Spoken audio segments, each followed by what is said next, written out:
सरकार से अनुरोध करने के लिए आप सभी लोग एकत्रित हुए हैं।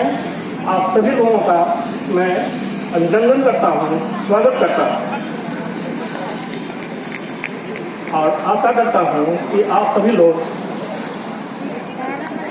इस अभियान को सफल बनाने में मदद करें।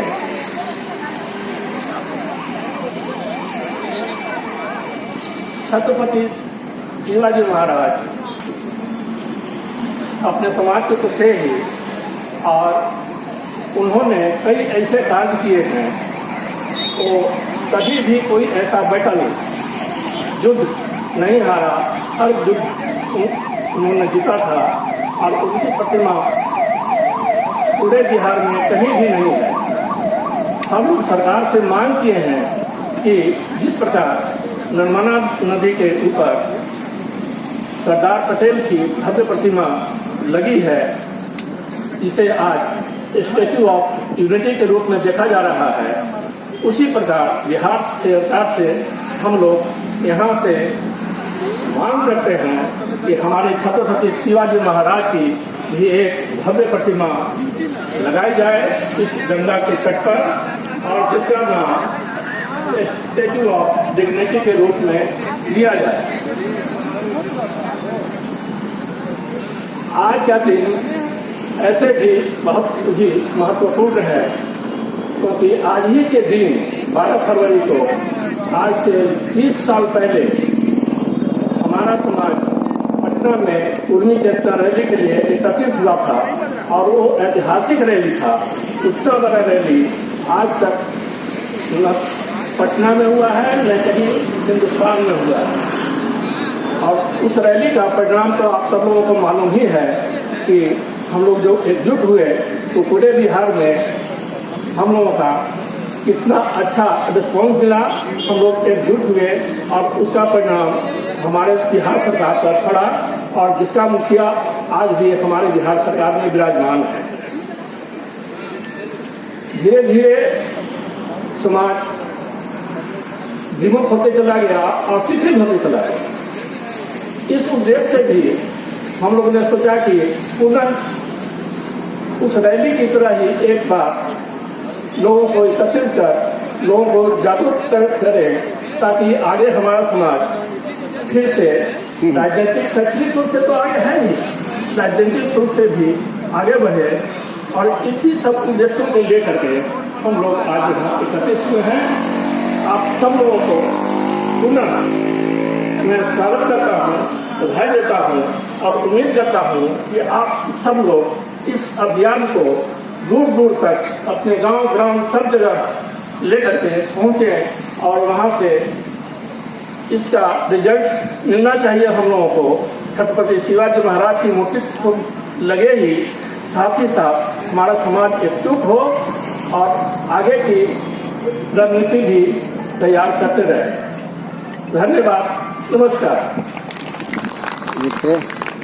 डॉक्टर साहब श्री राम हॉस्पिटल के मालिक और इन्होंने अपनी संदेश इस समाज को दिया है। बड़ा ही सौभाग्य की बात है कि इस उम्र के अंतिम पड़ाव में भी समाज को इकट्ठा करने के लिए, समाज को देने के लिए इनके पास टाइम है। ये बड़ा ही अद्भुत संगम है कि इस तरह की सोच के बहुत कम लोग होते हैं जो अपने जीवन काल में सिर्फ अर्थोपार्जन के अलावा कोई काम नहीं करते, लेकिन कुछ लोग ऐसे भी होते हैं जो अर्थोपार्जन से ऊपर उठकर अपने समाज को एक संदेश देते हैं, जोड़ते हैं। इस तरह का ये समा है, ये कारवा बढ़ता ही जा रहा है आगे की ओर। इस तरह से डॉक्टर बसंत कुमार सिन्हा जी जो रास्ते में हैं, अभी तक नहीं पहुंच पाए हैं, लेकिन हम लोगों ने क्योंकि आप लोगों से कहा था कि 12 बजे हम लोग प्रारंभ करेंगे, तो हम लोगों ने आधा घंटा इंतजार करने के बाद इसको प्रारंभ कर दिया है। हम अच्छी तरह जानते हैं कि हमारे तमाम आगंतुक साथी अभी भी रास्ते में हैं, कहीं जाम में फंसे हैं, कहीं भटक गए हैं। वो सब आ रहे हैं, आ जाएंगे, इसलिए हम लोगों ने कार्यक्रम को आरंभ कर दिया है। हम उम्मीद करते हैं कि आप लोग तन्मयता से कार्यक्रम को ये करेंगे, लोगों के वक्तव्यों को सुनेंगे और उसको अमल में लाने का कोशिश करेंगे। अब हम आगे जो है हम चाहते हैं कि ये जो अभियान है पटेल कुर्मी नव जागरण अभियान और ये जो कार्यक्रम रखा गया है छत्रपति शिवाजी महाराज की प्रतिमा की स्थापना के लिए इसी स्थल पर, और ये 12 फरवरी का ही दिन क्यों चुना गया, इन तीनों बातों पर अभियान की शुरुआत कैसे हुई और 12 फरवरी का दिन चुना गया, छत्रपति शिवाजी महाराज की मूर्ति की स्थापना के लिए ही क्यों रखा गया, इन तमाम बातों पर प्रकाश डालने के लिए हम आमंत्रित करेंगे हमारे अभियान के बहुत ही महत्वपूर्ण साथी 94 के रैली के भी आयोजकों में से प्रमुख एक डॉक्टर विदेश कुमार सिन्हा जी को वो आएंगे और अपनी बातें को रखेंगे, आप तन्मयता से सुनेंगे, हम उम्मीद करते हैं। डॉक्टर विदेश जी हैं, इन्होंने पूरा जीवन अपना समाज को काम करते हुए बिताया है और एक सुंदर संदेश इस समाज को दे रहे हैं। माननीय अध्यक्ष और इस अभियान के संरक्षक हमारे बड़े भाई डॉक्टर लाल सिन्हा जी और आज के इस समारोह में उपस्थित समाज के हमारे तमाम बुजुर्ग, समाज के लिए संकल्पित लोग और समाज के सामाजिक योद्धा साथियों, आज इस समागम की जो बात हो रही है, जिसका आयोजन हुआ है, आखिर इसकी आवश्यकता क्यों पड़ी, इसको समझने की आवश्यकता है। और जब समाज बैठता है, कोई समाज से बैठता है, तो जब चर्चाएं होती है तो चाहे अनचाहे तरीके से हमको 94 याद करना पड़ता है।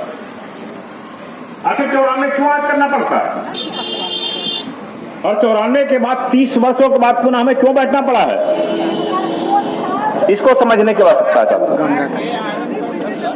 94 में इसलिए बैठना पड़ा था कि आजादी के बाद देश और समाज के सभी वर्गों को आगे बढ़ने का एक बड़ा अवसर मिला। समाज जातियों में बटी है या जातीय स्ट्रक्चर होता है समाज का, जातियों से बना संगठन ही समाज में होता है और सभी जाति का अपना अपना आर्थिक और सामाजिक हस्ती होता है और ताकत होता है। आजादी के बाद जब ये अवसर खुला तो सब समाज आगे बढ़ने का, अपने आप को आगे बढ़ाने का रास्ता तय किया और उस रास्ते में अपना समाज ने शिक्षा को एक अहम क्षेत्र माना। अपने प्रगति के लिए शिक्षा क्षेत्र को चुना और जिस समय हमारे अभिभावक थे, हमारे शुभचिंतक थे, जो इस समाज को कहीं ना कहीं नेतृत्व दे रहे थे, उनको लगा कि अगर इस समाज को शिक्षा के क्षेत्र में हम आगे ले जाते हैं तो आगे वाले दिन में ये एक ताकतवर समाज के रूप में उभरेगा। और इसके लिए उन्होंने शिक्षा के क्षेत्र के लिए जो आवश्यक आधारभूत संरचनाएं थी उनका स्थापना किया। इतने दूरदर्शी वो थे कि वो जानते थे कि जिस क्षेत्र में आगे बढ़ना है उसके लिए आधारभूत संरचनाएं के साथ खड़ा करना पड़ेगा और उन्होंने सबसे पहले पटेल छात्रावास आज देख रहे हैं उसकी स्थापना किया और ये देन है उस छात्रावास की दिन है। और दासे बाबू, गुरसहाय बाबू ऐसे महान शिक्षा कर्मी थे जो शिक्षा के क्षेत्र में, राजनीति के क्षेत्र में अपनी दूरदर्शिता रखते थे। मोहन बाबू ऐसे लोग थे जिन्होंने इस समाज को शिक्षा के क्षेत्र में आगे ले गया और 40-50 वर्षों में, आजादी के बाद 40-50 वर्षों में 90 के दशक तक इस समाज ने शिक्षा के क्षेत्र में अपनी पहचान बना ली और ऐसी पहचान बना ली जो कि इस राज्य के कोई भी ताकतवर जाति या देश के कोई भी ताकतवर जाति शिक्षा के क्षेत्र में जो ताकत उसका था उस क्षेत्र में इस जाति ने अपनी पहचान बनाई।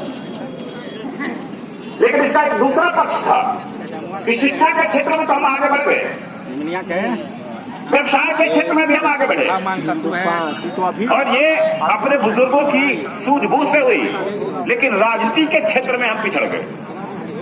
उसका परिणाम क्या, कारण क्या हुआ कि जो हमारे राजनीतिक नेता थे, बड़े बड़े राजनीतिक नेता, चाहे आजादी की लड़ाई की बात करें या आजादी के बाद सामाजिक जो क्रांति हुई, सामाजिक संबंध अथवा समाजवाद का जो संघर्ष हुआ, सामाजिक न्याय का जो संघर्ष हुआ, उसमें हमारा समाज बढ़ चढ़ कर हिस्सा लिया। लेकिन बड़े बड़े राजनेता भी पैदा हुए। आपको गुसाई बाबू ऐसे नेता, देवशरण बाबू ऐसे नेता, रामशरण बाबू ऐसे नेता, शिवेश्वर बाबू ऐसे नेता, त्यागी जी ऐसे नेता, बड़े बड़े नेता पैदा हुए।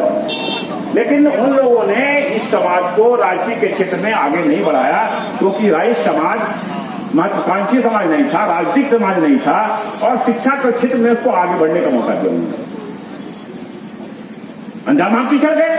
तो जब 90 के दशक आते आते लगा कि शिक्षा के क्षेत्र में तो अपनी पहचान बनाई है, लेकिन राजनीति में पिछड़ जाने के कारण कोई भी ताकतवर समाज जब तक राजनीति में आप कभी अपना ताकत नहीं बनाएगा, समाज में वो ताकत नहीं पैदा कर सकता है, वो प्राप्त नहीं कर सकता है जो एक राजनीतिक रूप से ताकतवर समाज का होता है। इसलिए आवश्यकता यह पड़ी कि अगर शिक्षा के क्षेत्र में अपनी पहचान बनाइए, व्यवसाय के क्षेत्र में अपनी पहचान बनाइए, तो हमें राजनीति के क्षेत्र में अपनी पहचान बनानी होगी। और उस राजनीति के क्षेत्र में पहचान बनाने के लिए राजनीति के क्षेत्र में बहुत बड़े ताकत के साथ हमें प्रवेश करना होगा, क्योंकि राजनीति हल्के फुल्के तरीके से नहीं चलती है। उस क्षेत्र में ताकत के साथ प्रवेश करना पड़ता है, और तब अन्य समाज जो राजनीति में जागरूक समाज, ताकतवर समाज होता है, जो किसी समाज को गंभीरता से फोन करते हैं भैया। तो उन दिनों 94 के आसपास कुछ लोग हम लोग बैठे थे। ठीक है, ठीक है। तो उनको लगा कि राजनीति के क्षेत्र में जो 50 वर्ष लोग पीछे चले हैं, इस गैप को काटा जाए, और इस गैप को काटने के लिए बहुत ताकत के साथ राजनीति में प्रवेश किया जाए। और इसकी ये तभी संभव है लेकिन पटना के गांधी मैदान को हम समाज के लोगों से भर दें। जिस दिन अगर उस मैदान को हम अपने समाज के लोगों से भर देंगे, तो समाज का अन्य जातियां, देश, दुनिया इस समाज को एक ताकतवर राजनीतिक जाति समाज के रूप में देखेगा, और राजनीति में हमारी भी अहमियत बनेगी। बात तो यही था, लेकिन काम दुर्लभ था। इसकी योजना हम लोगों ने बनाई, कैसे कैसे संभव, क्योंकि ये समाज जो है एक कृषक समाज था, महत्वाकांक्षी समाज नहीं था, दूरदर्शी समाज नहीं था, खेती करता था, स्वाभिमानी समाज था, स्वाभिमान के साथ गांव में रहता था। और जो शिक्षा में जो प्रवेश किए वो अपने स्वाभिमान के साथ शिक्षा के क्षेत्र में बने हुए थे, इससे आगे नहीं देख पाते। और राजनीति में के लिए प्रवेश करने के लिए हमें मुद्दा चाहिए था, नेता चाहिए था, और संगठन चाहिए। हमारे पास कुछ नहीं था, और जो लोग सोच रहे थे उनकी राजनीति और सामाजिक औकात वो नहीं थी जो कि गांधी मैदान भर सके। इसलिए हम लोग को एक योजना बनानी पड़ी, एक नेता को बनाना पड़ा, एक संगठन बनाना पड़ा, और एक मुद्दा बनाना पड़ा, और रथ को नेता के रूप में निकालने का एक योजना बनाई गई। और अंजाम क्या हुआ? हम लोगों ने माना था कि जिस दिन हमारे अभियान को, हमारे प्रारूप को समाज गंभीरता से ले लेगा, हृदय से ले लेगा, हम सक्सेस कर जाएंगे। और यही हम लोगों ने किया। जो हम लोगों ने कारवां स्टार्ट किया 94 में, जो रथ निकाला, उसको समाज ने हाथों हाथ लिया। और अंजाम क्या हुआ? हम लोग बाद में मॉनिटर करने लगे, और समाज उसने जो ताकत दिखाई वो देश दुनिया को आपके समाज की ओर कहीं ना कहीं विवश कर दिया। और जो राजनीतिक ताकत उससे पैदा हुई, उसने न केवल राज्य का, देश का राजनीतिक दशा और दिशा बदल दिया। और आज की राजनीति अगर देख रहे हैं तो कुर्मी रैली के उसी 94 के रैली से जो कुर्मी समाज का जो ताकत राजनीतिक समझ बनता है, उसी की देन है। क्योंकि अगर वो रैली नहीं हुई थी तो समता पार्टी का गठन नहीं हुआ होता। समता पार्टी का गठन नहीं होता तो जाट साहब नीतीश के साथ नहीं आते, नीतीश जी के साथ नहीं आते, और जाट साहब नीतीश जी के साथ नहीं आते तो राजनीतिक ताकत नहीं पैदा होता, भाजपा समता का संगठन नहीं बनता, और देश में वाजपेयी जी की नॉन कांग्रेस सरकार नहीं बनती। इसलिए उस रैली की ताकत की देन थी, इसने देश की राजनीतिक परिदिशा को बदल दिया, और कालांतर में बिहार की राजनीतिक दिशा को बदल दिया। और नीतीश जी आज 15-20 वर्षों से इस देश, इस राज्य के मुखिया बनेंगे। और उनके मुखिया बनने से क्या हुआ? राज का आमूल परिवर्तन हुआ, विकास की धाराएं बनी, गांव गांव पर विकास गया, रोड गया, बिजली गया, सारी चीजें गई, और एक लगा कि एक नया विभाग बना। लेकिन इसके साथ साथ सत्तावादी जो जाति होती है, सत्ता में जो समाज होता है, उसकी कुछ अपनी आकांक्षाएं भी होती है। सत्ताधर को अपनी महत्वाकांक्षाएं भी होती है कि लगता है कि सत्ता हमारा है तो विशेष कहीं ना कहीं अक्सर हमको मिलनी चाहिए, सत्ता के निकट हमारा संवाद होना चाहिए। उसमें कहीं ना कहीं हमारा वो नहीं हो पाया, अंजाम हुआ कि हमें हताशा और निराशा उत्पन्न हुई। और 1820 ये 20 वर्षों के बाद ये स्वाभिमान तो जरूर रहा कि ये राज्य में हमारे समाज का शासन है, लेकिन शासक वर्ग होने के बाद कारण जो अहमियत मिलती है कि लगता है कि प्रशासन में शासन में वो हमारा अहमियत नहीं है, और उसका है कि हताशा और निराशा का भाव पैदा हुआ जो किसी भी समाज के लिए उचित नहीं था। और इसको 3-4 वर्षों से हम लोग महसूस कर रहे थे कि लगता है कि सत्ता रहते हुए भी ये समाज हताश निराश और वो उत्साह नहीं है जो उत्साह एक ताकतवर समाज में होनी चाहिए। लेकिन जो हमारी स्थिति थी, जो हम लोग की अवस्था थी, 94 वाली अवस्था नहीं थी, हम लोग का आयु वहां से निकल चुका था, हम लोग की वो ऊर्जा नहीं, ताकत नहीं थी। लेकिन आज नवयुवक वर्ग आज व्हाट्सएप और फेसबुक की दुनिया में उठा हुआ है, समाज से उसका कोई लगाव नहीं है। और जब तक ऊर्जावान जो नवयुवक है समाज के लिए आगे नहीं बढ़ेगा, कोई बड़ी ताकत पैदा नहीं होगी। इसको हम लोग महसूस करते हैं, महसूस करते थे, और यही कारण था कि चाहते हुए कि हम लोग हिम्मत नहीं जुटा पाए। इसके संरक्षक जो अभियान के संरक्षक डॉक्टर लालबाबू सिंह हैं, डॉक्टर बसंत बाबू हैं, और बाद में हमारे आशीष रंजन सिन्हा साहब जुड़ गए। मैं हम लोगों ने लालबाबू सिंह साहब के लगातार दबाव बसंत बाबू के अनुरोध से विमर्श के बाद लगा कि हम लोग को आगे बढ़ना चाहिए, एक प्रयास करना चाहिए और ये टटोलना चाहिए कि समाज चाहता क्या है। अगर समाज चाहता है कि नए सिरे को संगठित करने के लिए हमें एक गोलबंद होना होगा, अगर समाज में यह आकांक्षा है तो ये पहल हम लोग को करनी चाहिए, ताकि अगर हम पहल करते हैं और कार्य बढ़ जाता है तो नवयुवक इससे जुड़ेंगे, और ये नवयुवक जुड़ेंगे तो समाज में जो हताशा निराशा के भाव है वो खत्म होगा, और नए सिरे से पुनः इस समाज को संगठित करेंगे। और जो ताकत हम लोगों ने राष्ट्रीय ताकत पैदा किया है, आने वाले दिनों में सामाजिक और राष्ट्रीय ताकत को बरकरार रख सकते हैं। इसका पहल हम लोग करनी चाहिए। हम लोगों ने ये पहल किया और अंजाम हुआ कि उस पहल का अंजाम हुआ कि लोगों ने इसे गंभीरता से लिया, और उसी का परिवेश है। जुलाई में हम लोगों ने कार्यक्रम शुरू किया था, उसको सेक्टर वाइज, उसको प्रारूप हम लोगों ने चेंज किया, तो क्या पुराना प्रारूप नहीं चलेगा।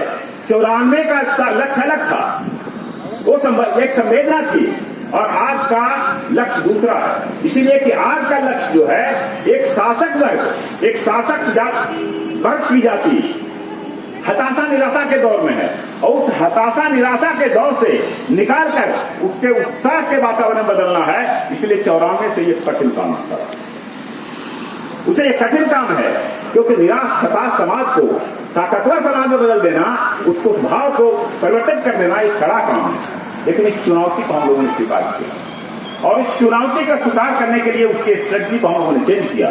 उसके बाद हम लोगों ने सेक्टोरल बैठक शुरू किया, डॉक्टरों की बैठक किया, इंजीनियरों की बैठक किया, महिलाओं की बैठक किया, मैंने एडवोकेट्स का बैठक किया, बिल्डर्स का बैठक किया, शिक्षाविदों को बैठक किया।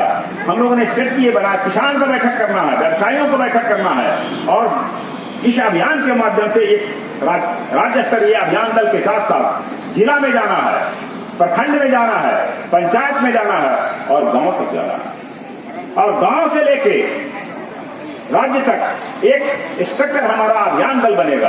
और समाज के सामने जो सब परेशानियां होंगी, समाज के सामने जो चुनौतियां होंगी, उसका बैठ के प्रत्येक स्तर पर लोग विचार करेंगे, और जो भी संभावना है वो समाज के लिए करेगा, और मिलजुल कर करेगा, और ताकत के सारेगा, और नया उत्साह का उत्पन्न करेगा।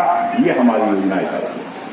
और ये कोई परमानेंट संगठन नहीं है, एक अभियान संगठन है। हमारे समाज में हजारों संगठन चल रहे हैं, वो संगठन अपने तरीके से चलते रहेंगे, उनकी जहां कोई भी आवश्यकता होगी, ये अभियान दल जो अभियान का जो फोरम है उसको उनके कार्यों में समर्थन करेगा, उनमें इंटरफेयर नहीं करेगा।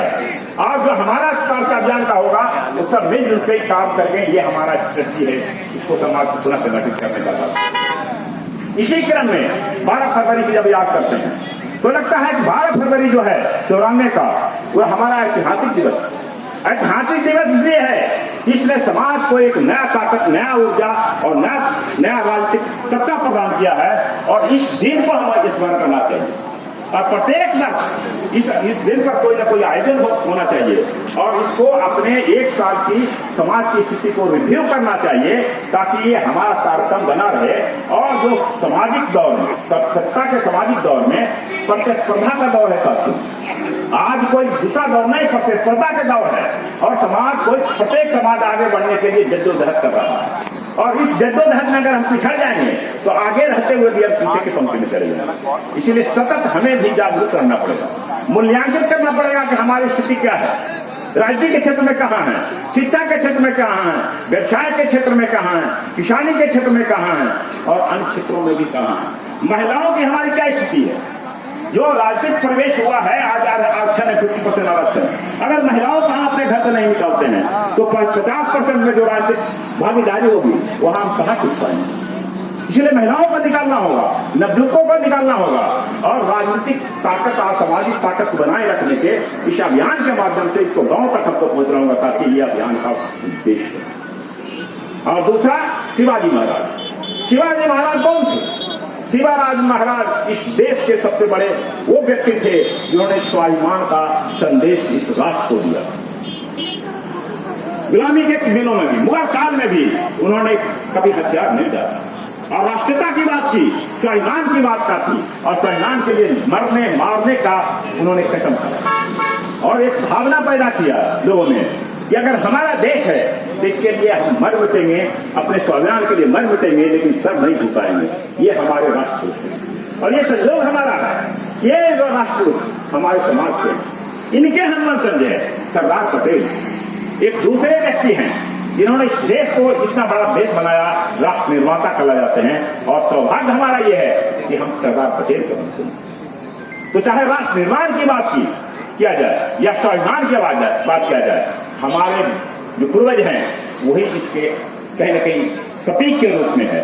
इसलिए आवश्यकता इस बात की है कि अगर गुजरात में सरदार पटेल का स्टैच्यू बना है, राष्ट्रीय अंतर्राष्ट्रीय स्तर का स्टैच्यू बना है, जिसे राष्ट्रीय स्टैच्यू ऑफ यूनिटी कहते हैं, तो एक स्वाभिमान का प्रतीक, इस देश का स्वाभिमान, अपना स्वाभिमान, नवयुवकों का स्वाभिमान और देश के भविष्य का स्वाभिमान का प्रतीक एक यहाँ पर पटना में गंगा नदी के किनारे भी एक भव्य मूर्ति बनना चाहिए, जहां जाके हम उनसे प्रेरणा लें कि अपने स्वाभिमान की रक्षा करें, देश का स्वाभिमान की रक्षा करें, राष्ट्र का स्वाभिमान की रक्षा करें और ये ताकतवर और भविष्य में आने वाली पीढ़ियों को वो स्थल स्वाभिमान स्थल के रूप में जाना जाएगा और वहां जाकर प्रेरणा लेगा और नवयुवकों में राष्ट्रीय भावना, स्वाभिमान की भावना जागृत करेगी। इसी उद्देश्य से हम लोगों ने कहा एक भव्य प्रतिमा बननी चाहिए। सरकार से अनुरोध किया है, सरकार से अनुरोध किया है कि बनाई जाए और ये सरकार को अनुरोध किया है ये राष्ट्र में, क्योंकि आज राष्ट्र में समाज में जाए तो नैतिक क्षरण का युग है,